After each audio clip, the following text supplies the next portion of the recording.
Good morning, everyone. Thank you so much for being here. I see a lot of names that I recognize, and I'm very pleased to see you all this morning. We have a wonderful presentation set out for you this morning. This is such an important topic as we balance our foundational skills and literacy learning with emotional literacy learning. This is a real balance of our mission statement, our intellectual and personal development. We have a panel today of presenters of our SSIS experts. We have Miss Alison Leathwood today, who runs our high school advisory and is a high school PE teacher.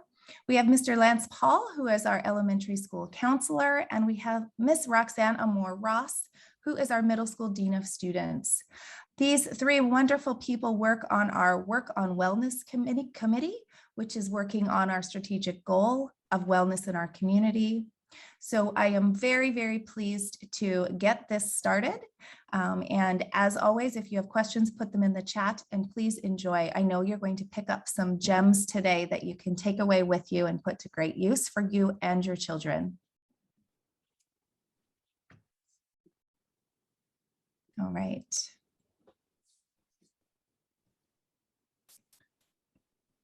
Oh, Miss Roxanne, you're muted. Yeah.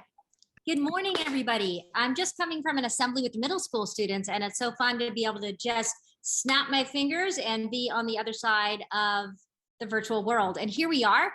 Today, our goals for you for this session is we're going to be talking about emotional literacy. We'll touch on why it's important and then give you some tips on how you could become more emotionally literate and how you can partner with SSIS to help your children become more emotionally literate. And then, of course, we'll have some time to practice. Thank you, Miss Allison. So PERMA, so I think you've heard about PERMA before. And what PERMA is, there's a gentleman, a researcher, a scientist, his name is Martin Seligman.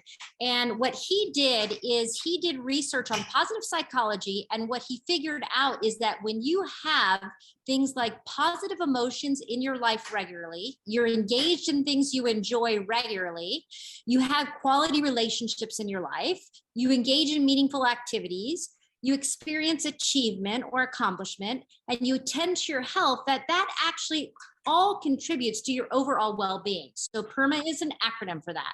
With the students and with you, we've had David Bott and also the counselors and advisors work with our students on relationships. And now we're working on a unit on positive emotions or taking care of yourself. And so that's why we have this acronym PERMA up, just to keep it in the forefront of our mind, because often when we are not in a good place, it is because one of these things or more is missing from our lives. Next slide, please. So what is emotional literacy and why does it matter? Let's watch the video to find out.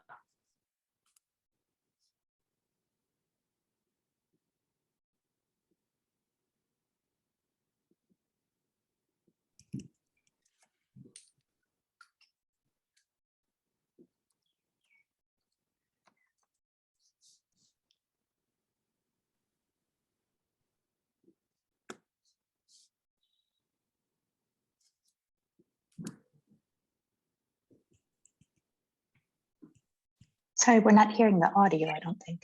Yes. Can we go back to the beginning, please, of that? I was wondering if that was just me. Thank you. Can you hear it now? No. Emotional literacy is the ability to identify both simple and complex emotions. By identifying them, we acknowledge them, and by acknowledging them, we're validating them. And just like people, when we feel we're heard, we don't have to keep repeating ourselves. There are no good or bad emotions. Emotions are data. So for instance, anger tells me my way is blocked. And by recognizing that I'm angry and that my way is blocked, I validate, and therefore I'm able to begin to explore what are my options. Emotional literacy is the basis of emotional intelligence and making good decisions.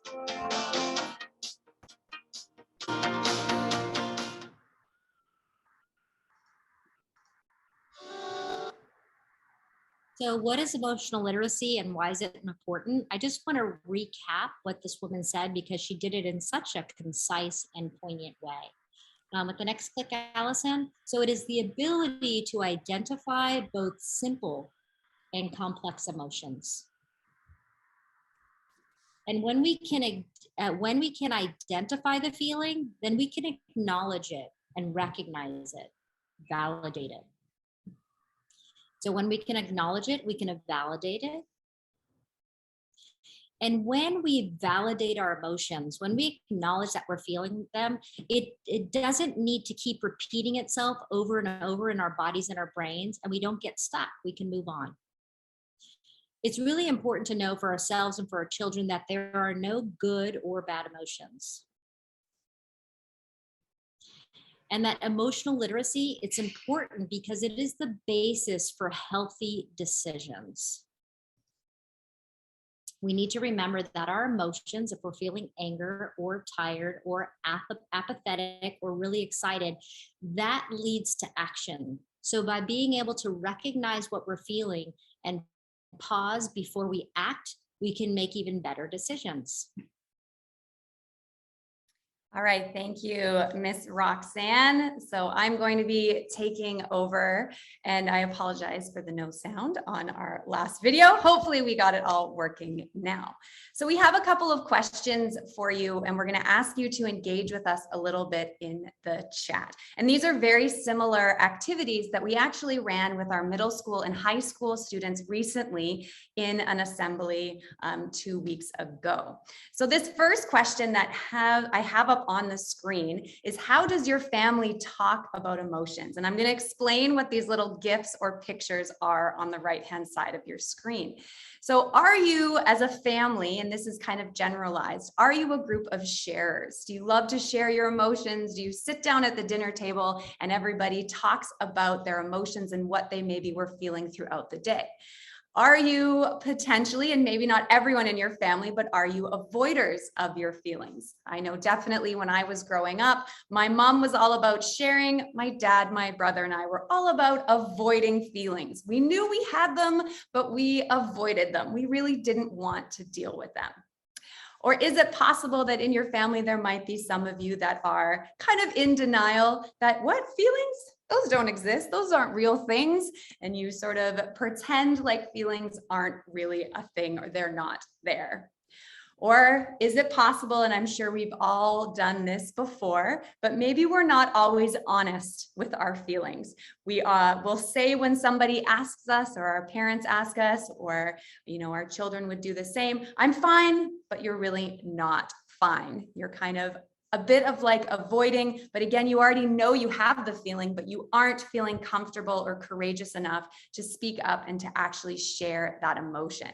So in general, and again, if you could please be courageous and vulnerable with us here today. We're all here as a community to support each other and to learn. So if you feel comfortable in the chat, could you put down, in general, is your family full of people that love to share? Maybe some avoiders, maybe denial about feelings even existing, or the classic not really being honest with what we are actually feeling. Thank you so far to a couple of you that have put some in the chat. Our emotional literacy is always something that we are continuing to build on. And depending on who we're talking about and the scenario, I know this can definitely change. We are just talking about in general sense. Again, thank you so much to people that are putting in the chat. And I see Ms. Berger saying all times, all of them. Yeah, we have definitely experienced these at different times. And we've got some that are saying there's avoiders, sometimes people that are just not honest, right? And again, depending on the experience, this can change. So I appreciate you parents for that. And I'm going to ask you to be even a little bit more vulnerable with me now in this moment. So we're talking a little bit more about vocabulary. And we did this exact situation with our middle school and high school students as well, to see how they would naturally respond to a question asked to them about what they were actually feeling. And so once again, we're going to use the chat if we feel comfortable, but how would you respond if you were asked how you were feeling when you were feeling good? When you were feeling, any type of good sort of emotion or happy, what would you say? How would you label that? So once again, in the chat, we've got someone saying they would use the term great. We have awesome. Right? We're feeling good. Somebody asks us, how are you feeling? How would we respond? Another great, we've got happy, good or great being used, wonderful. These are some great descriptors. We've got happy.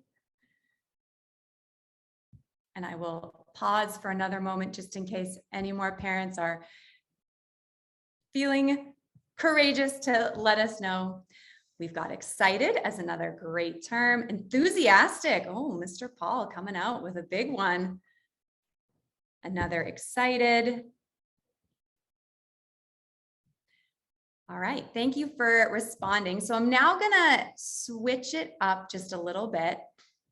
Oh, I love that. Happy, we like to talk about our feelings before we go to sleep. That's amazing. Thank you for sharing, Teresa. So here we go. This question was asked to you again, but you weren't feeling good. So if you were not feeling good and someone were to ask you, what descriptor might you use? Would it be different? Would you be honest? What might you say? We've got okay, good, someone's quiet. Someone might say that they're feeling terrible. I appreciate that vulnerability. Feeling a little off, yes. Frustrated, upset because, oh, look at that, Mr. Filter, already coming up with some great terminology. Sad or tired, bad mood, quiet. Someone might be just saying that they're doing that coping mechanism that they do to take care of themselves when they're not feeling great, like cooking or gardening, or someone just being honest and saying that they're terrible. I've seen quiet come up quite a bit. That is definitely a coping strategy I have when I am not feeling very great as well. I will become really quiet. And usually that, if people know me, those people that know me the best, they'll know I'm not doing well because I am very quiet. And I'm usually a lot more energetic and open and showing my excitement. So thank you again for your responses. And when we did this with our students, what we really noticed is that the vocabulary that we used to describe how we were feeling was not very descriptive. We had very common things like great, good, awesome, fine. And then when we asked that question about what would you say when you weren't feeling very good, the same responses came up, right? Things like good, fine, not really being vulnerable and open to how we were feeling. Things similar like tired and quiet that came up. So how can we become more emotionally literate? This is really our goal for today. And how we do that is by increasing our vocabulary and becoming more aware of the diverse range of emotions we might be feeling. And when we can pinpoint and target an emotion more specifically, and we practice being able to label and to speak up about our emotions, we can then find the appropriate action to help us cope with that emotion. So increasing our vocabulary, and then like any good skill, the more we practice, the better we are going to be at this. And of course, because we're here in a parent presentation, what we're really looking for is that practice and modeling from you with your child. So next, and hopefully the sound is going to work just fine on this, we're going to watch a quick little video. Now, this is an excellent tool to help us learn about the diversity of language there is around emotions. And this video was shown to high school students, and the mood meter is something we used with both middle school and high school students to help them learn about the range of emotions there are and how we can identify them.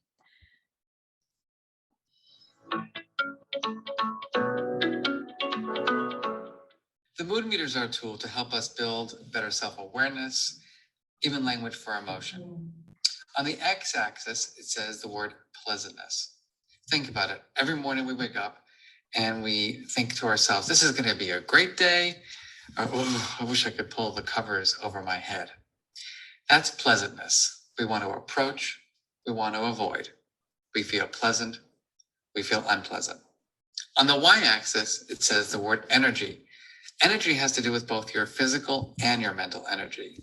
Think about it. You wake up in the morning, you feel energized, or you just feel depleted of your resources, tired and exhausted.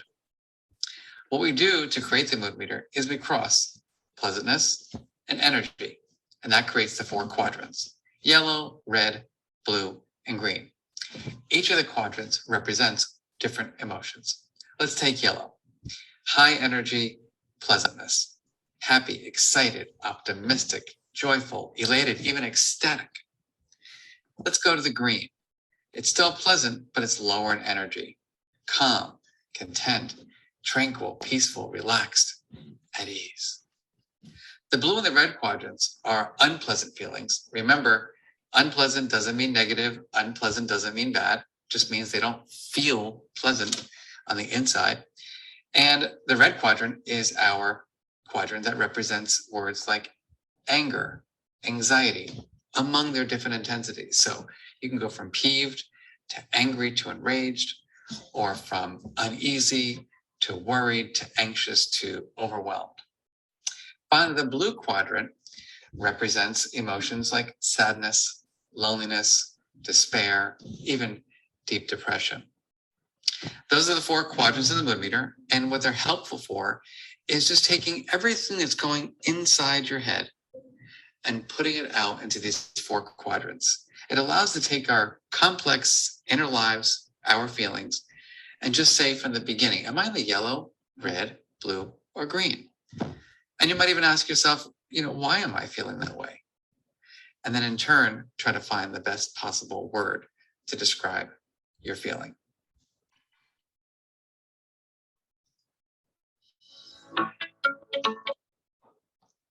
All right. So I hope that you were able to learn a little bit more about the different range that we have in the emotions. And I'm going to check your learning like every good teacher to see how we did. And we're going to start a little bit of practice right now. So we see that mood meter. And once again, we remember that we can use our energy cues to help us figure out where we might be in the different quadrants. So we have that yellow, which is pleasant and high energy. And I'm wondering if you could, in the chat, if you were feeling pleasant and you had high energy, what could a descriptor be for a feeling you might be feeling? See if we can remember which ones came up, or just from your own personal feelings, what do you think you would feel if you had high energy and you were feeling quite pleasant? Once again, in the chat, if you could please, we have joyful, excited, elated, optimistic, energized, positive, enthusiastic, cheerful. Some really fantastic terminology coming in here. Oh, grateful. I love that one, Miss Berger. So yes, we have some of those really more what we would often say or consider those emotions that we might feel when we're feeling really positive, really sort of excited, high energy.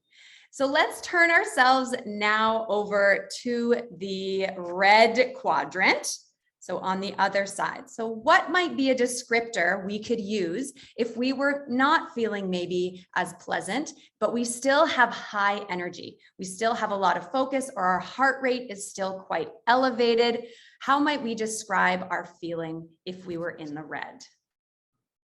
Anxious. Thank you.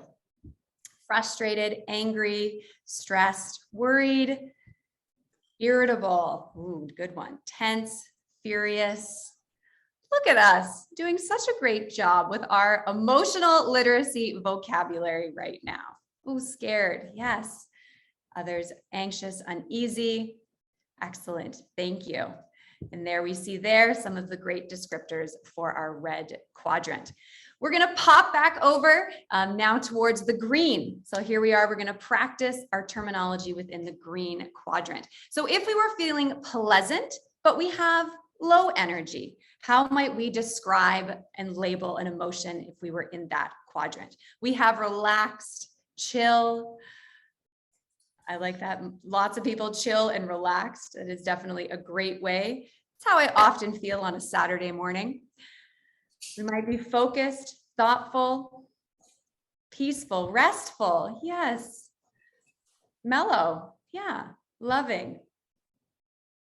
And I think it's really important for us to point out in the green quadrant, someone might be quiet or they might not be super engaged. That doesn't necessarily mean that they are in distress or that something is wrong. They just might be really content or calm. So thank you for those descriptors. There we see a bunch more there.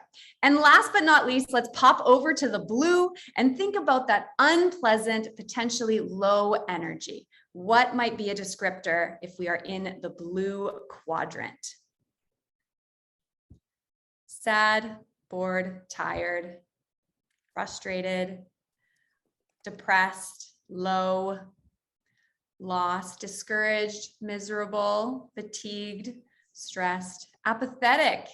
Again, some really great diverse descriptors to really pinpoint exactly what we might be feeling. And there we see those ones there.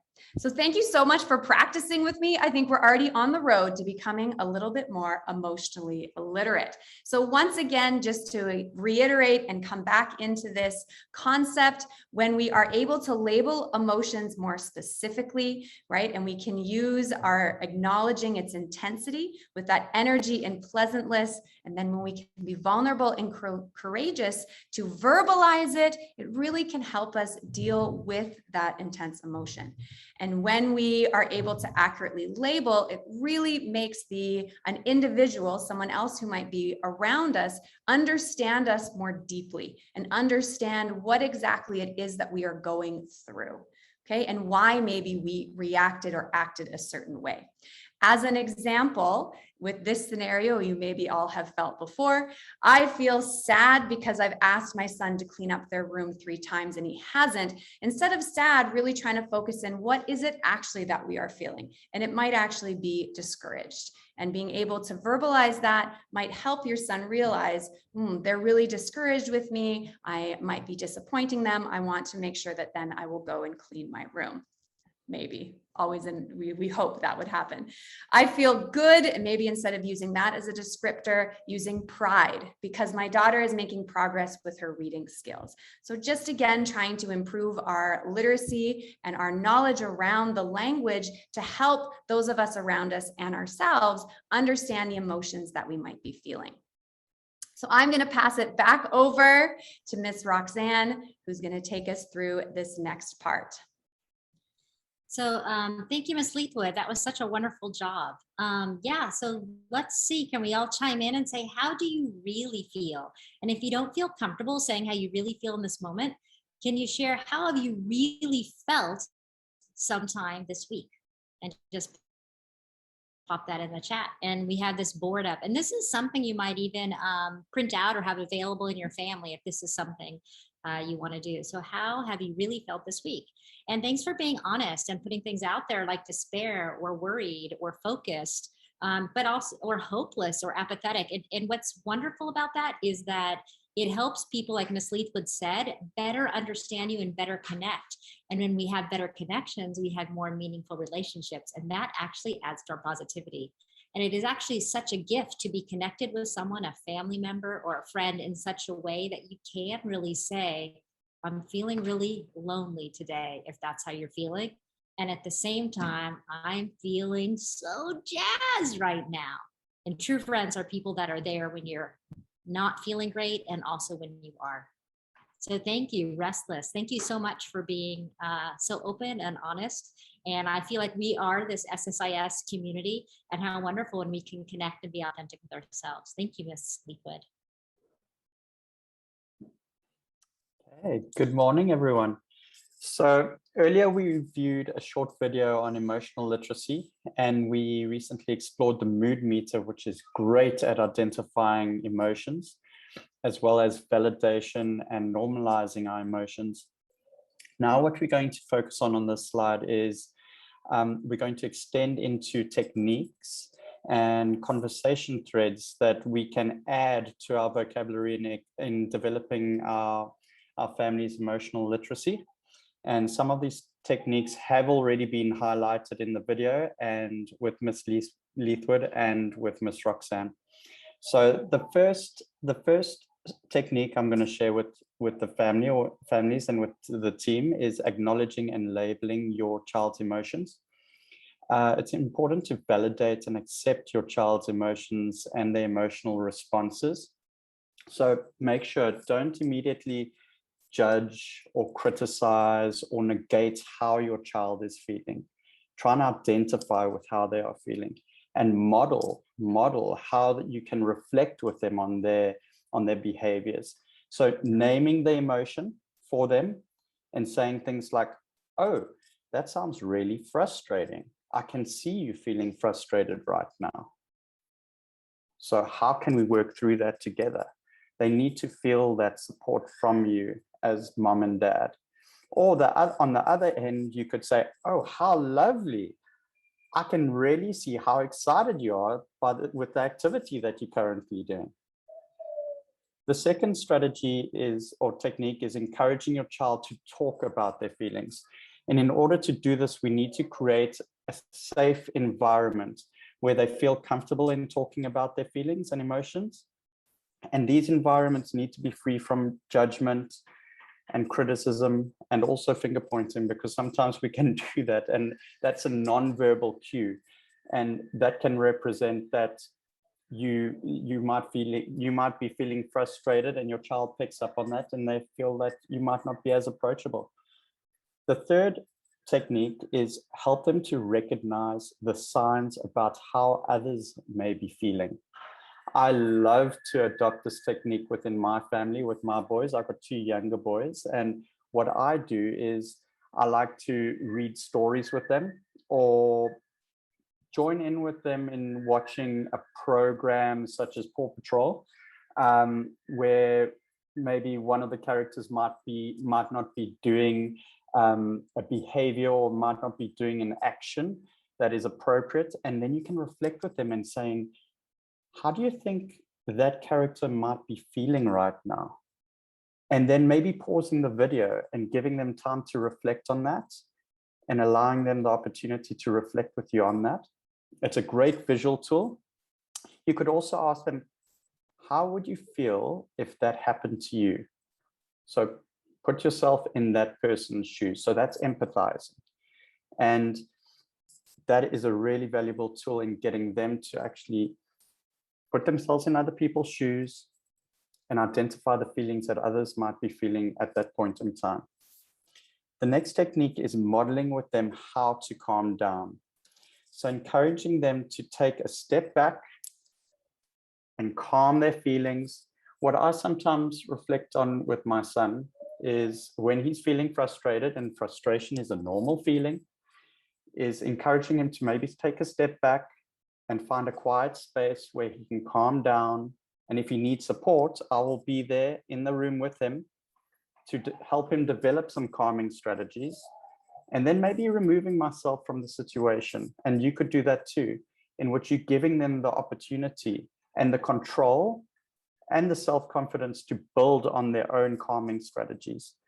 You can find many of the resources on meditative and calming strategies on our SSIS Health Counseling and Wellness site, which we're going to visit later on in this presentation.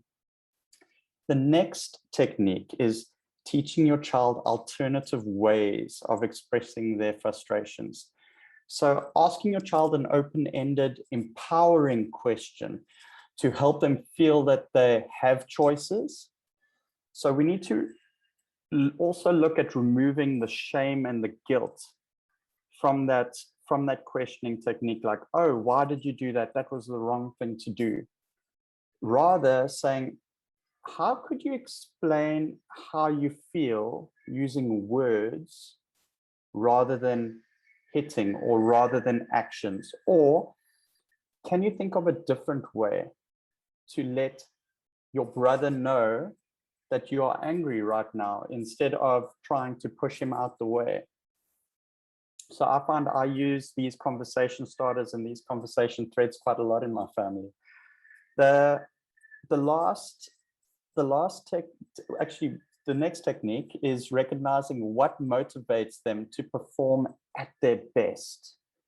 So focus on celebrating the behavior and the effort and not just the result. Because often as parents, we do focus on the result and we say, well done for completing that assignment, but rather focus on, I can see how hard you worked in achieving what you did, what you achieved over there, and you were really patient, or not patient, you were really perseverant in the way that you worked through your task in achieving your goal. Well done on that.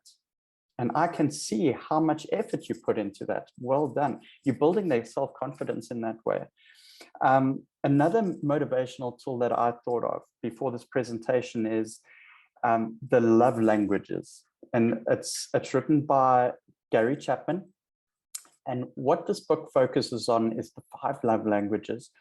And one of them is words of affirmation.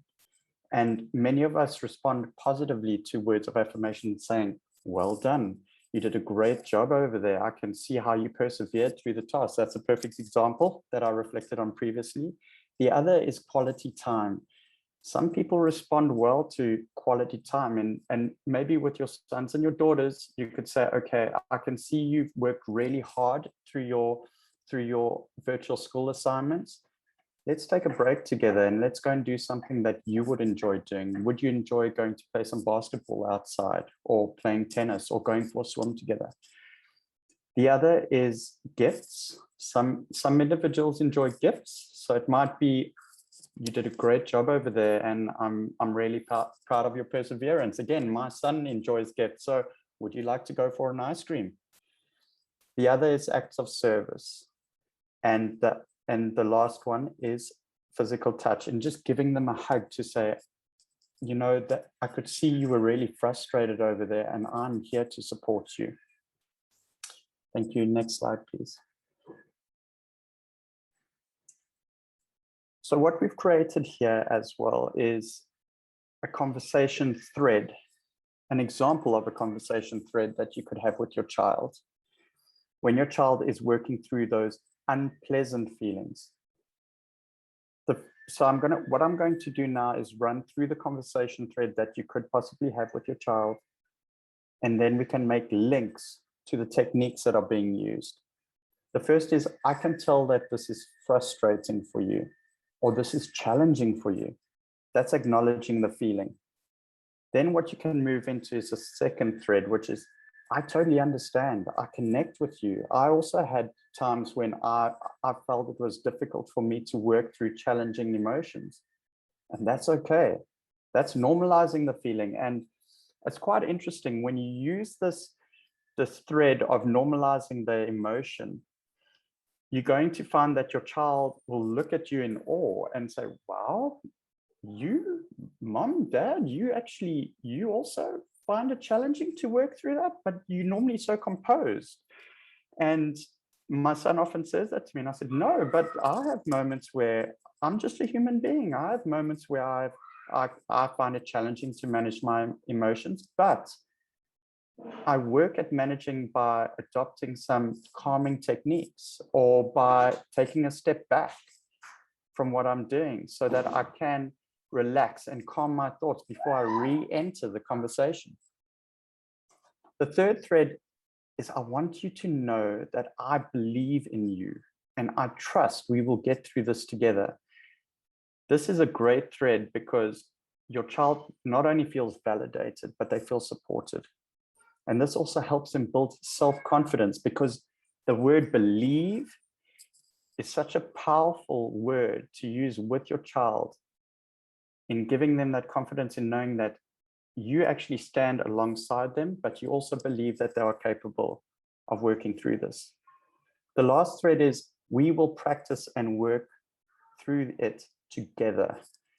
the key word together in building that supportive and loving environment. Thank you. Next slide, please.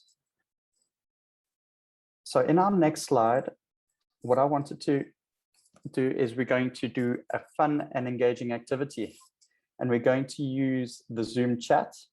So the scenario I would love for our families and for our team to work through is your child is getting frustrated because they are finding it challenging to complete the task given to them by their teacher during virtual school. And as a therapist, I've seen a lot of this going on throughout the school, but I've also seen a lot of proactive parents. So using the Zoom chat and the previous slide, just that example of the previous slide, could you write down a possible sentence chain that you use within your family to show your child that you are acknowledging their feeling, normalizing their feelings, motivating them and building their self-confidence, as well as building a supportive and loving relationship? I'll give the team time now to do that.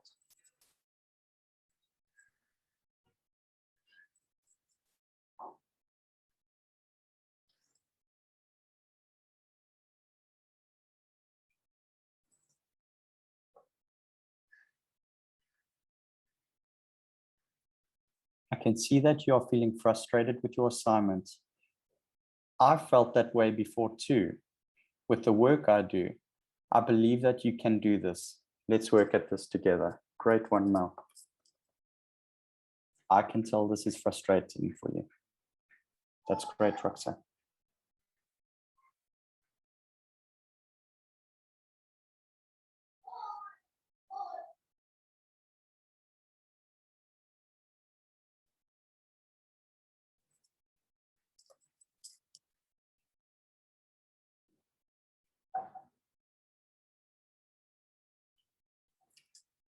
Thank you, Anil. So when I was a child, the same age as you, I've used that conversation started too, and I'm sure many of us have. I was in the same situation, and that's how I felt too.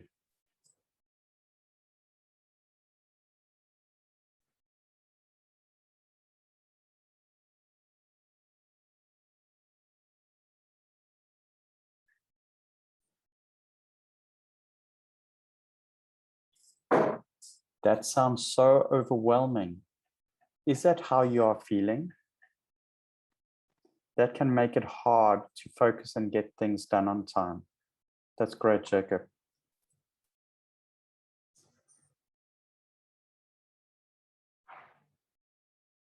Why are you frustrated? Can you tell me more? I love that question. Can you tell me more?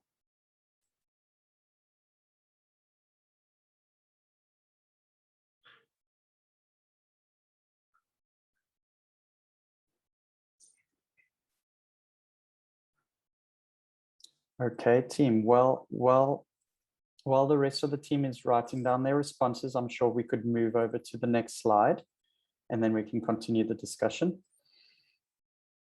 So next slide, we're going to be reflecting on some tools, some elementary toolkits for emotional literacy that we are currently doing within our elementary school. For the lower grades, our homeroom teachers within their super units are utilizing the zones of regulation tool. And this is a great tool because it ties into the mood meter and the colors of the mood meter. And I found that so fascinating. So when you're in the blue zone, you're feeling like you're sad, tired, sick, or bored, you might need to go to your sign, which is going to the rest area, your rest area.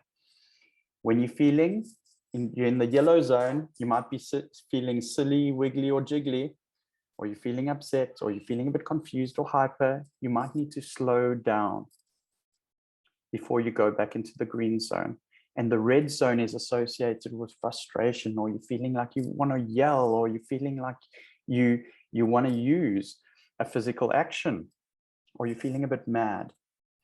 And what you need to do, we need to stop, and we need to get back into the green zone where we're feeling calm, ready to work, happy, or you're feeling okay.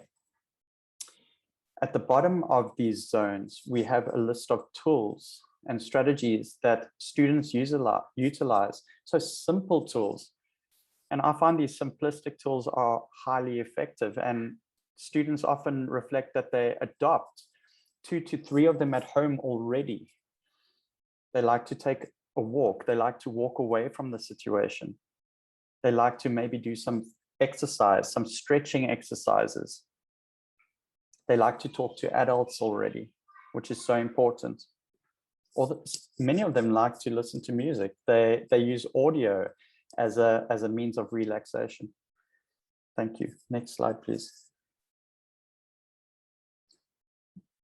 An additional tool that we use in elementary is we also use Kelso's choices.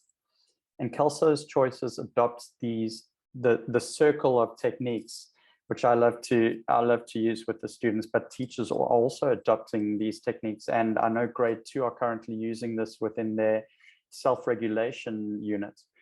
And this is looking to go to another game, talking it out, sharing and taking turns, ignoring, walking away, asking people to stop, apologizing, making a deal, and waiting and cooling off.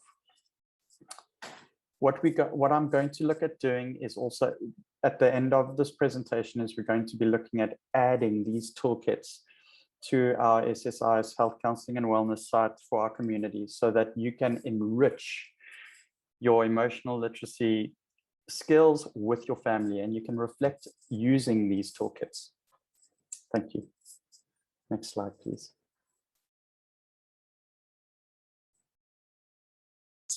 Hello again. So I wanted to share some of the things that middle school and high school have access to. One is all over the internet, and in so many things that we do in the middle school and high school level, there are opportunities to develop our emotional vocabulary. And of course, you can search it up on the internet and find charts. You can find copies of mood meters. And this morning at our middle school assembly, I shared a document that had a wheel of emotions as well as the mood meter. I will share that also with our marketing department, and they will post that on our school webpage, so you'll have access to it too. I also wanted to point out that when you're watching things like Netflix, and if you just pay attention to what the characters are doing and how they're feeling, that's another way to broaden your understanding and awareness of different feelings and be precise. And of course, reading as well.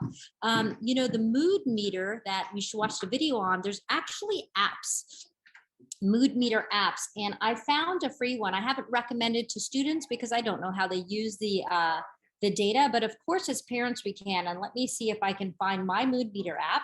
So I have an app, it was free, and it's coming up, and all it does is it asks me, hey, how are you feeling? So like right now I might say, okay, what's my energy like? I'm like, it's a pretty good energy, so I'm going to pick the yellow one. And I'm going to say, I am feeling pleasant. So it gives me a bunch of choices, and I say pleasant. And then I check in. And what's super cool is I can see all of my feelings. And I noticed what was interesting is that I would have thought I would have a lot of high energy yellow feelings because a lot of people see me like that. But in fact, a lot of my feelings are almost all pleasant, which is wonderful, but they're actually the lower energy one. And I started looking at the data, and I realized that's because when I usually have my phone, it's like in the morning or at the end of the day when I'm in bed. So I'm more likely to have lower energy to record it. Anyways, that's something you can do to broaden your awareness. Thank you, Ms. Leathwood. Another tool.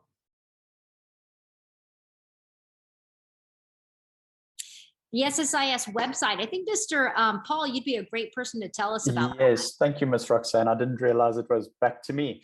So thank you, team. So the SSIS Health Counseling and Wellness website is a valuable tool to use in developing and extending on your family's emotional literacy. And we have a range of tools embedded in the website that families could use. An example that I would highly recommend, that, and going back to what Ms. Roxanne was saying on Netflix, is Headspace. So we have Headspace on Netflix, but we also have Headspace embedded within our SSIS Health Counseling and Wellness website under the smartphones application folder. What families can do is you can either follow the URL over there on bit.ly, or you can use the QR code. to go directly to our website. Thank you.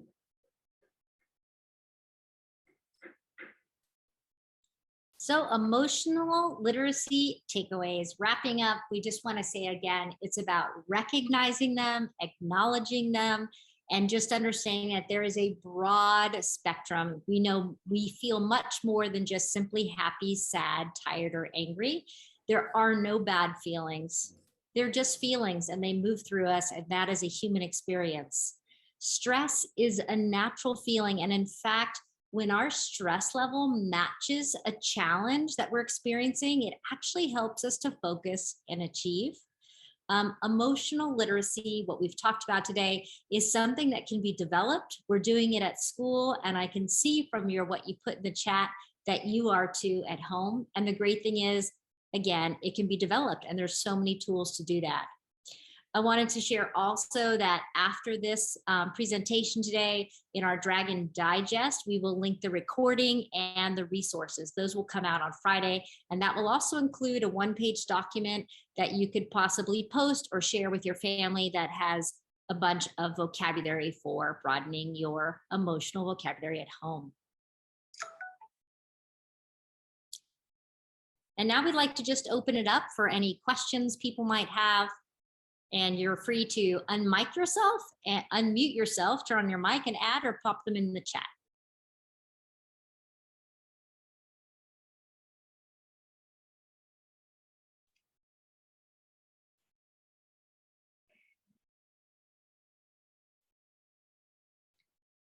I have a question.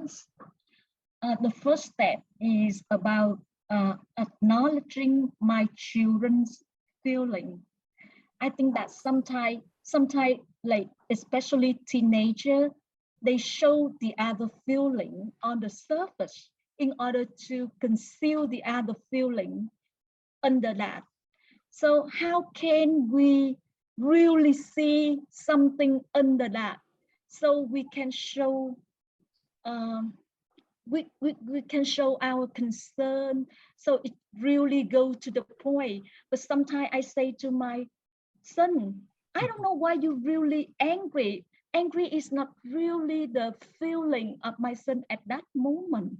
So I really want to know, like sometimes just like teenagers just show something in order to conceal, to convey something else in the feeling. So how can I Thank you, Ms. Wen. Yes. Thank you for your honesty and your transparency. And that's a great question. And I'm going to go back in the thread to ZC. And they responded with a great open-ended question to help go deeper into how your son might be feeling. And that is, can you tell me more? And with that, you need to also make sure that you're creating a safe space where your son feels comfortable in communicating with you. And what I always suggest to parents is reaching out and saying to them, okay, let's go out for a walk. Because what the walk does is it helps bring down the boundaries, because in taking a walk, there are quite a few distractors. That's while you're walking with your son. And I like to do this with my son too. Sorry, I'm always going back to my experience with my family. And so what I would reflect on is saying, or what I would suggest is taking a walk with him. And that way you're bringing down that boundary. And you're also doing a relaxation technique, or you're doing exercise, you're doing physical exercise, and allowing him the time to think about his emotions. So not pushing too hard, but rather saying, while you're talking, you can say, I heard you, I could see you were frustrated during the conversation or during this moment. And it's normal to feel that way, it's okay. And while we're walking, can you think about what are some of the deeper emotions that you might have been feeling, or could you tell me more? What do you think on that as a strategy? Do you think that could work? I think like walking in order to figure out more. Okay, I haven't tried that yet, but I try. You've tried Okay. a few things, I'm sure. Yes, yes. And that is also a really important aspect, is that us as parents, we never give up, and we're always trying different interventions and strategies Techniques, until we find something that can work. Ms. Roxanne, I can see your hand is up and you've got a burning question. No, I wanted to add because I have two children that have grown up and graduated actually from SSIS, one boy, one girl, and the boy was very different and challenging. And I think I could recognize that you're going through a challenging time raising a teenager. One thing I learned about boys, stereotypically, so it's something to try, is that not making direct eye contact. I know that in my American culture, we usually look people in the eye and we want that back. But with my boy going through puberty and growing up, I had to learn not to. In fact, some people say it's great if they can be in the car and they're in the back seat and you're in the front seat, or if you're sitting side by side, but not direct eye contact and short conversations. I think sometimes as women, we tend to articulate and say a lot of words. And for the boys, especially at that age, you may have noticed they start to maybe grunt a little bit or give shorter answers. So shorter moments instead of trying to have a half an hour discussion. I see your point. Okay. Yeah, something to share. I've been Thank there. you so much for that. Yes. Thank you for asking. Thanks. Thank you. You're welcome. Oh, I see somebody saying that is so true. So somebody having a similar experience. I always feel like there should be a club for mothers of teenage parents. Miss Sylvester? There's a question in the chat that I would love to contribute to. What are some good activities that we could use to start to talk about emotions if it's something we don't normally do? And one thing that I can share that our family does is we do something at dinner time called Rose, Bud, and Thorn. And so our roses are our highlight of the day, or something that, made us happy. Our bud is something we're looking forward to. And our thorn is something that might have been difficult. And we just go around and share when we're having dinner together. And that really helps us to be talking and sharing about our emotions. So that's one strategy that you could try and use that I want to share. Thank you. I think one thing I'll just add on to that about the activities, and I know that it can be really tough if it's not something that's natural in our families to already open up about our emotions, but there's no time like the present. We can always change how we interact with one another. And if we are recognizing that, especially because of the pandemic, the emotional roller coaster, all of us have probably been on, and especially, our children as well that have been on, and just starting to really bring up those conversations more. And like Ms. Sylvester saying, creating a new routine, but just validating that and recognizing it and being open. I notice, and I know that we aren't a family that often talks about our feelings, but this is something I would really like us to work on, because I am, and this is your opportunity to show and express and model what feelings you've been having and what you are going through. And then to bring up that you are worried. You're worried about the stress that it's been putting on your child. You're worried also for their mental health and well-being. And you really just want to start now and start having some conversations and asking if that will be okay. And it might not be okay yet. You might have to spend a bit more time continuing to model what you've been feeling, what's been happening for you in your day, to show your child that you really do mean that you care and you want to know what their emotion is.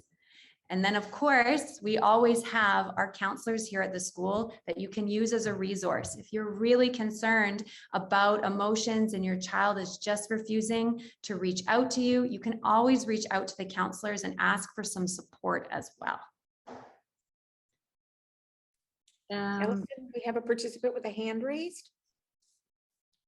Yes, I'm not sure that's the questions, but I just want to share, like, I have tuition, then I see in, like, because recently now I can see that the difference in the generation and cultures, of course we Asian and we Vietnamese, and so when we express the listening, the react, and then as a parent we refer to our culture, and then the children, they have a mixed culture like Western and Asians, and some respond from the teenager like that refer to our culture is not like really kind of polite or thoughtful on thinking really for the family value.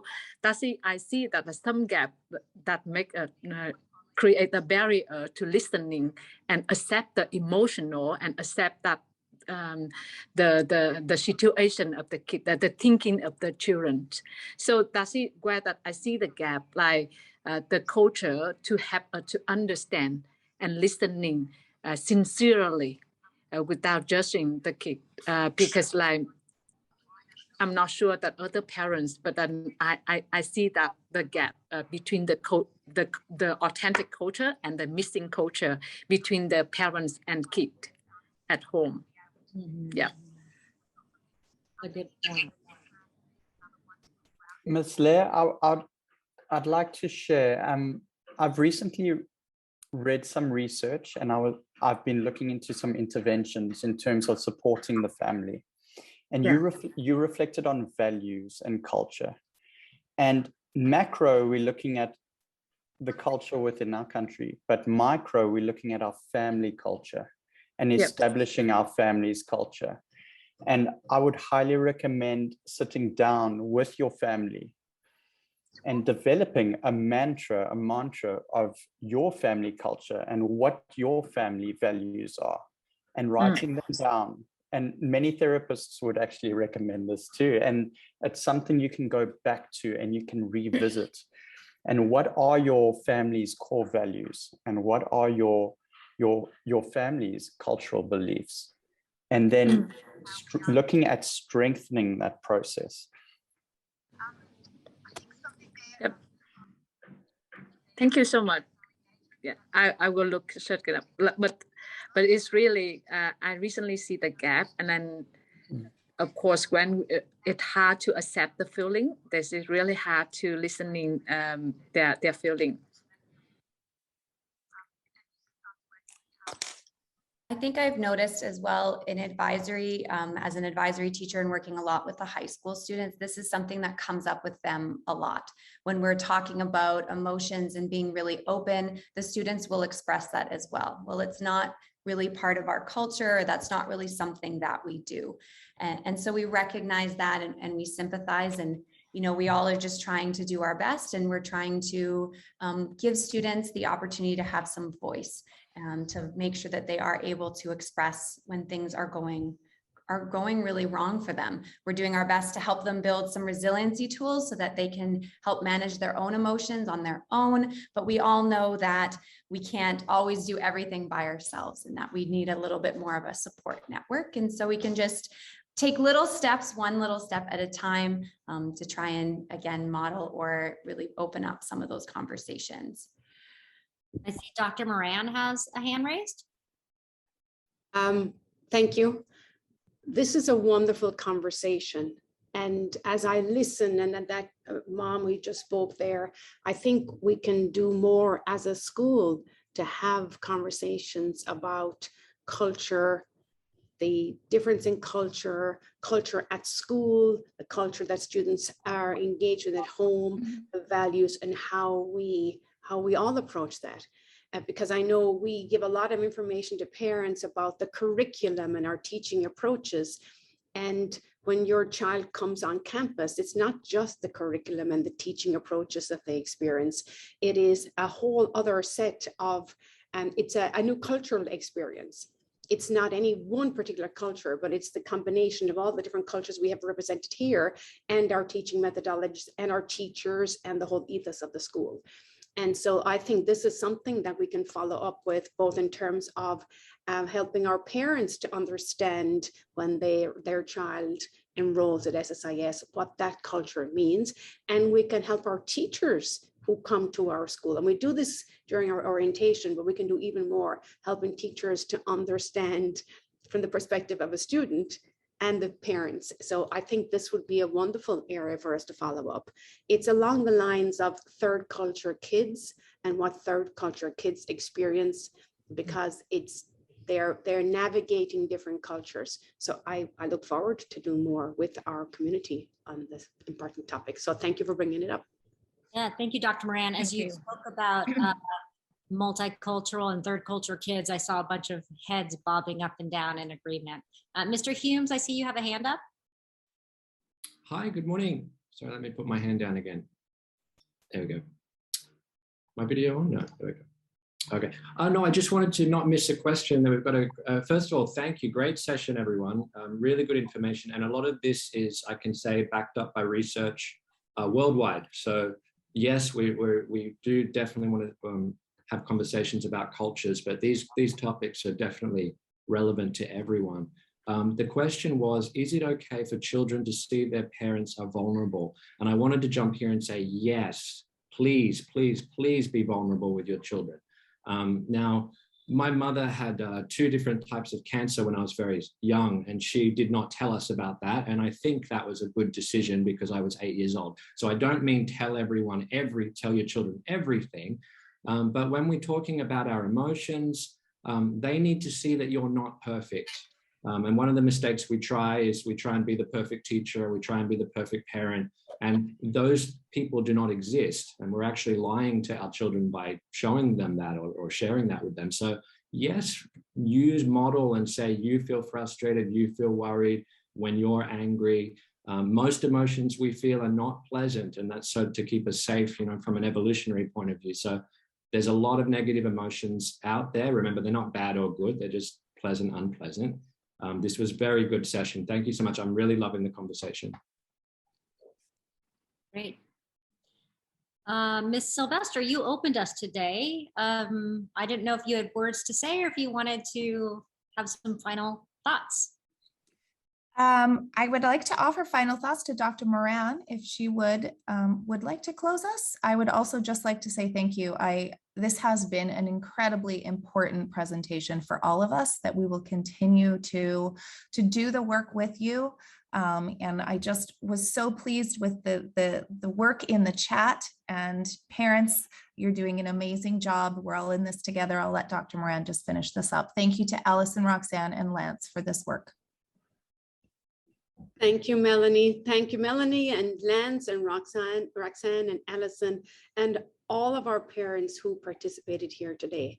I am so impressed that every Wednesday, every single Wednesday, we have parent presentations and we have parents attend. And that can only be of great benefit to your children. I know it's of great benefit to us as we try to provide the best possible program and support for you and for your children. So when you have topics like we just explored, the topic of culture and values and how we navigate all of that, make sure you capture that in the feedback, so we will be sure to follow up and provide the most important dialogues and presentations that you identify. So thank you, everybody. I hope you're all staying safe and staying well. We're here on campus. The campus is looking great, and we cannot wait for the day that your children walk on here to join us. So take good care.